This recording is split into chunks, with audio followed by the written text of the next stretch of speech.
In 73 BCE, inside a cellar thick with smoke and the scent of burning charcoal, Lisa, a young slave girl, knelt before a glowing anvil.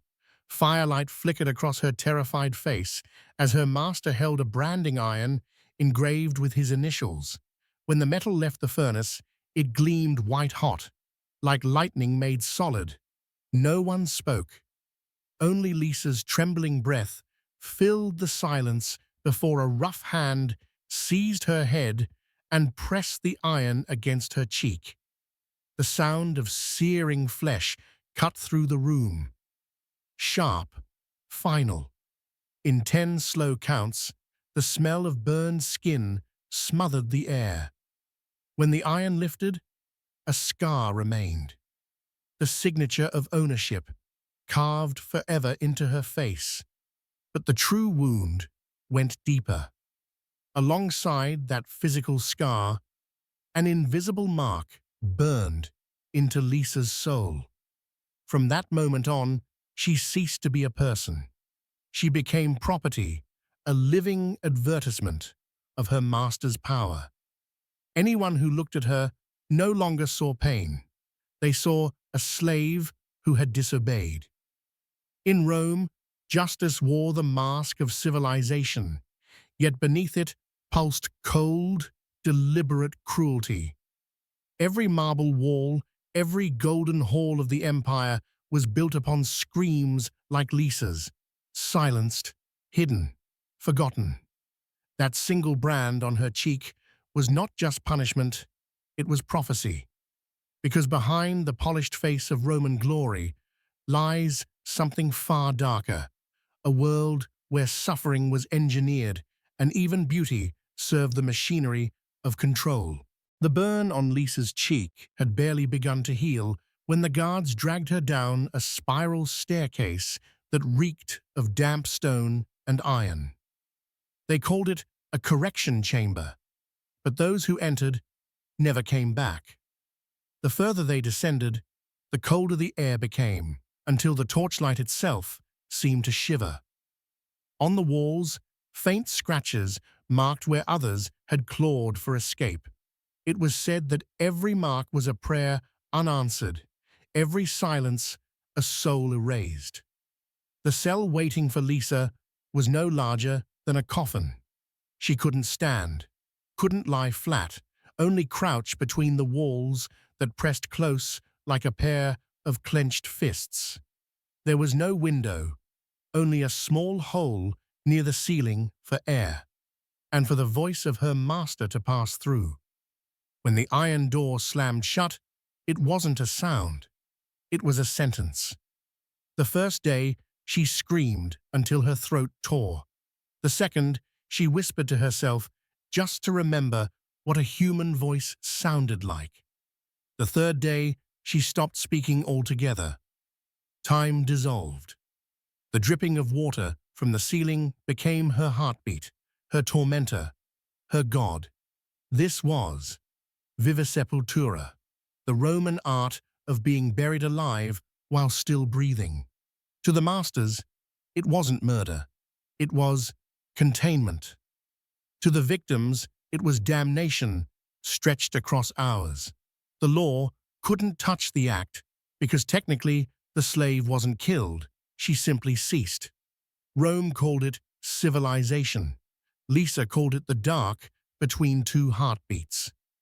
Some chambers, archaeologists later discovered in Pompeii, were built with precise cruelty, tall enough to sit, but not stand, wide enough to stretch an arm, but not both. Each had a single air shaft, so the victim could live just long enough to regret everything. Masters sometimes returned to whisper through the vent, "Have you learned obedience yet?" Those who replied, "Yes," might be freed, if they could still walk. Lisa heard that voice too, distant and hollow. But she never answered. Her silence was rebellion, the only freedom left to her. In that suffocating dark, she realized the cruelest truth of all. Rome didn't need her body to break. It only needed her mind to surrender. As her breath grew shallow and the darkness folded in, Lisa's cell became a perfect symbol of the empire that built itself on blood, yet called itself divine. A living tomb, crafted not to kill swiftly, but to remind the living above that mercy was weakness and silence was survival. And somewhere beyond the stone, Rome's streets gleamed in sunlight, unaware that beneath their polished marble, the heart of the empire beat to the rhythm of the dying. When Lisa was dragged out of the underground chamber, she was no longer human, just a breathing shadow. But in Rome, darkness never ended. It merely changed form. This time, she was taken to an open field outside the city, where tall wooden beams stood in endless rows like a forest of death. The wind carried faint moans from those already hanging there. Lisa realized this was not punishment. It was theater, a spectacle of control. The Romans called it crucifixio prolongata, the prolonged crucifixion. It wasn't meant to kill swiftly, but to keep the victim alive for as long as possible. First, they drove iron spikes through Lisa's wrists, not the palms, but the joints, their flanged heads designed to hold flesh in place. Then they positioned a small block of wood between her legs, the sedile, not for mercy, but to delay death. Each breath tore at her chest. Each spasm sent waves of pain through her body, yet she remained alive. Along the road leading into the city, hundreds of crosses stretched into the horizon. Each one held a body, half dead, half living. A living message carved against the sky. Seneca once wrote, "I have seen them hang for 5 days, still conscious, still begging for death." Roman masters didn't watch from afar. They visited daily, bringing their physicians to ensure their property suffered but survived. Water was dripped onto parched lips. Wounds were cleaned just enough to prevent infection. To Rome, this was not cruelty, but order, not barbarism, but discipline. They had turned agony into architecture. By the 3rd day, Lisa could no longer feel her hands. The blood had dried, turning to crust on her skin. The sun burned her face, while her vision blurred between heat and delirium. Next to her, an old man muttered prayers that broke apart in the wind. Lisa did not pray. She knew that Rome's gods had no ears for those nailed to wood. But in that suspended moment between life and death, she understood the empire's true purpose. The cross was not built to punish bodies, but to bind memories. The Romans wanted every slave to see, to hear, to understand that even death would not set them free. When the sun fell for the 4th time, Lisa's breath trembled like a candle about to die. A soldier leaned close, his eyes empty, not cruel, not kind, just practiced indifference. Lisa managed a faint smile. It wasn't forgiveness, it was defiance, because she knew that her pain would not vanish. It would seep into Rome itself, into its marble roads, its pillars, its stories. And somewhere, centuries later, someone would whisper her name. The crosses rotted long ago, but the silence they taught still lingers. Proof that even an empire built on stone and glory could not bury the cries of those it tried to forget. 3 days after Lisa drew her final breath on the cross, Rome still hadn't finished her story. In 71 B.C.E., Marcus Crassus, the wealthiest man in the empire, turned her execution into a symbol of absolute authority. After crushing Spartacus's slave rebellion, he ordered 6,000 crosses to be raised along the Appian Way, Rome's most vital road.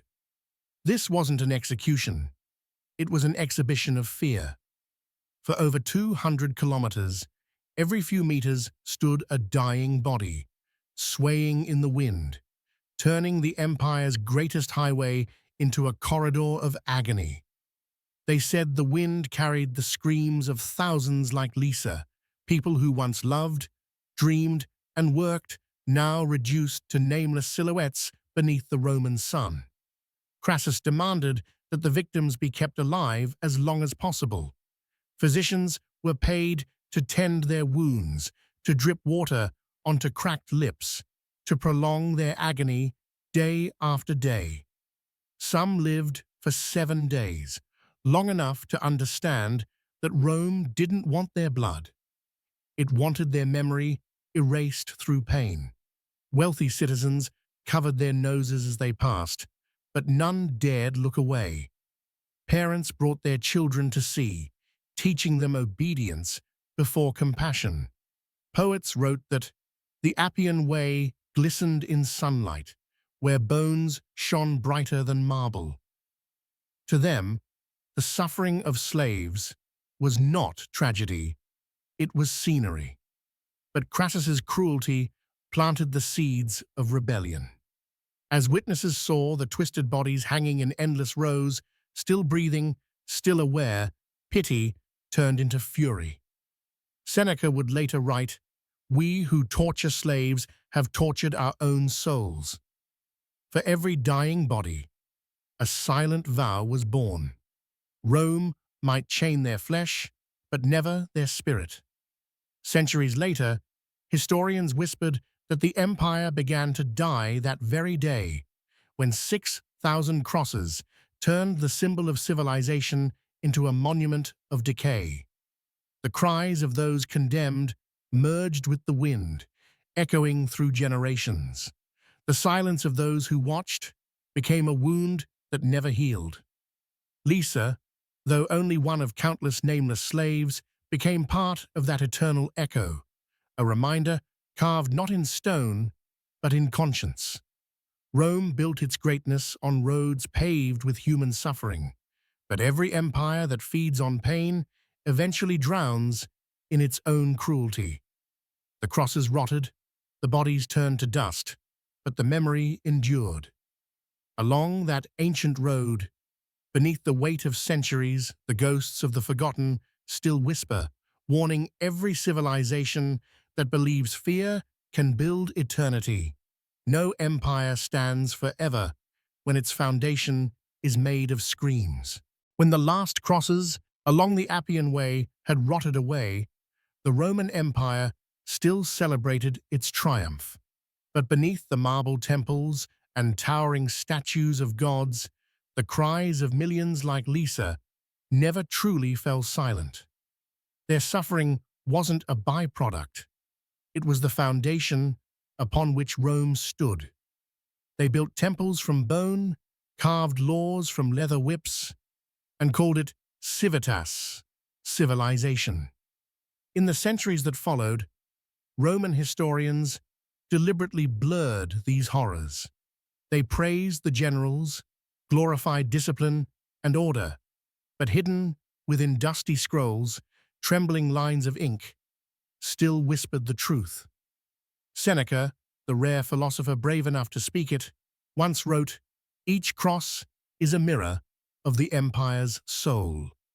He understood that Rome did not just crucify bodies, it crucified its own humanity. Lisa, the slave girl turned nameless symbol, became a warning no one dared to utter. After her death, uprisings erupted across Sicily, Capua, and along the Po River. Each rebellion carried whispers of vengeance, the revenge of those buried alive, burned, or nailed to wood. People began to look at the cold faces of their marble gods and wonder, could these deities hear the cries rising from beneath the earth? Rome believed it had taught the world law, but in truth, it had only taught fear. Its glorious temples became veils for a collapsing morality. The olive-lined roads that once led to glory now echoed with the ghostly steps of those who would never return. That was the moment Rome began to decay, not when barbarians breached its walls, but when compassion burned away from within. For any empire built on cruelty will always fall in silence. Lisa and those like her no longer appear in official histories, but their memory endures. In every river, flowing through the city, in every stone of the Colosseum, where the cries of the enslaved still echo faintly through the tears of forgotten spectators. Their suffering became the unspoken heartbeat of Rome's ruin, a warning carved not in monuments, but in conscience. It reminds us that when a civilization turns pain into policy, when it calls oppression order and cruelty justice, it becomes the very barbarism it once claimed to conquer. Centuries after Lisa's death, Rome still glorified its legacy, its monumental architecture, its legal order, its claim to be the pinnacle of civilization. But beneath that shining facade lingered a shadow that never faded. No empire built on blood and chains can escape the stains carved into the memory of humankind. Slaves like Lisa were not only bound by iron, but by silence. They had no names in the chronicles, no graves, no prayers spoken in their honor. Yet their spirits remained, haunting the ruins, echoing through the stones and roads that were built upon their suffering. The Romans once believed that the souls of those who died in humiliation could never find peace. If that belief was true, then across the arenas, catacombs, and the Appian Way, countless souls are still watching us, waiting to be heard. Some philosophers of that age, though forced into silence, left behind fragments of remorse. A faded inscription on a wall in Pompeii reads, "We turned men into stone, and stone into gods." That sentence was not merely confession, it was prophecy. For in the end, Rome itself turned to stone, magnificent yet soulless, immortal yet mute. Lisa may have died in darkness, but her story endured through the centuries like a buried scream. She stands for all those erased from history, the countless forgotten souls bound within humanity's collective memory. Each time we look upon a Roman statue or walk beneath marble arches, we should remember that behind that perfection lies 1,000 unseen faces, and among them, Lisa's. She is the whisper behind the empire's silence, the shadow beneath its glory. Through her, we are reminded of one unshakable truth. No civilization is truly great if it must rise upon the suffering of the human heart. Centuries have passed since the fires of Rome went cold, yet the echoes of its cruelty still reverberate in the world we live in. Lisa's story isn't just a relic of a fallen empire, it's a mirror held up to our modern age. We may no longer see slaves branded with irons or crucified on roadsides, but the machinery of dehumanization has merely changed its form. Where Rome used chains, we use systems. Where they built crosses, we build walls, social, economic, digital. Look closely, and you'll see the same logic at work. Control disguised as civilization, punishment disguised as order. The Romans justified their cruelty by calling it discipline, much as today's societies justify exploitation in the name of progress. Every age believes it is more enlightened than the last, yet every age finds new ways to turn people into tools. Lisa's scars may have faded into the dust of history, but her lesson endures. No empire, no corporation, no government can survive when it forgets the humanity of those who hold it up. Rome fell not from invasion, but from rot. The moral decay that began when its citizens stopped hearing the cries beneath their feet. We are still building empires, only now they are made of data, profit, and pride. And just like Rome, we risk mistaking dominance for greatness. Lisa's voice, once silenced by fire and fear, now returns as a warning. If we cannot see the humanity in the suffering of others, then history will brand us too, not with iron, but with memory, because the past never dies. It only waits for us to repeat it.